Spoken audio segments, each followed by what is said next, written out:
Being a magical girl isn't what it's all cracked up to be. You're always on the clock. It's always someone dangerous. You rarely get sleep because you're always on the clock. And you don't even get paid minimum wage. Worst job ever. What makes it even worse is that my fire breath hasn't gotten any better. In fact, it's gotten worse. My breath has gotten colder than before. It doesn't make sense that my powers are ice either. Ugh. I had a feeling it was gonna be a thing. It wasn't until very recently, as it had been years since I first became a magical girl, that I finally had answers. Not quite the answers I'd hoped for, but answers nonetheless. I was home one day, exhausted from being out and about. Even with all the iced coffees in the world, I could be socially and physically exhausted sometimes. At one time to the point where I napped while the sun was still setting.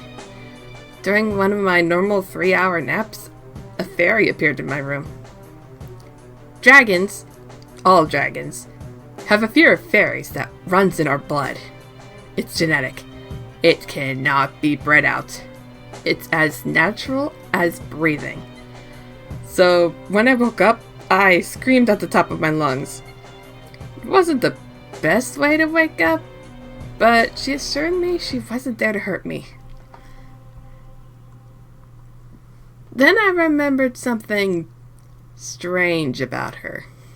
She seemed familiar. Wait, she was in that dream I had. Now I have questions. Fortunately, she was able to answer. We talked for a long time about her adventures and what was and what wasn't true about the dream I had about that human baby. How did the baby shrink so small? Who shrank them? How's the baby now? Was there really a DVD out there about the adventure she had with the baby? The baby is fine and is living with their parents now. Unfortunately, the DVD wasn't the real part of the dream, much to my dismay. A manticore with access to magic shrank the baby, but she was able to break the spell. Like I said before, dragons and manticores are lifelong enemies, so I was less than pleased with who shrank the baby. Turns out, it wasn't all she told me about them. It had to do with the reason why she came to see me, and it had to do with my past, from when I was an egg. Before I hatched, there was an all-out war, not just any old rivalry. This has happened multiple times before, and this was just the latest. It seems that both parties had died down since I and potentially many others became magical girls.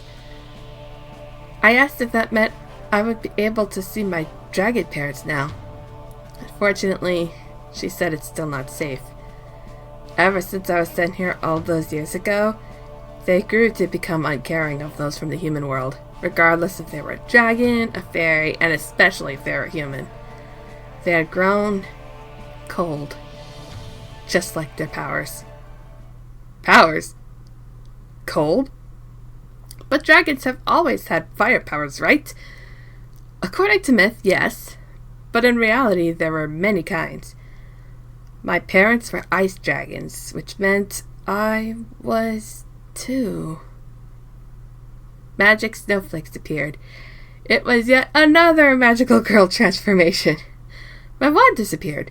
My almost ballerina-like dress changed to a whole new outfit with a darker shade of blue, and my hair changed to white with shades of cyan. My hair tied itself, and my outfit felt way more comfortable than my last one.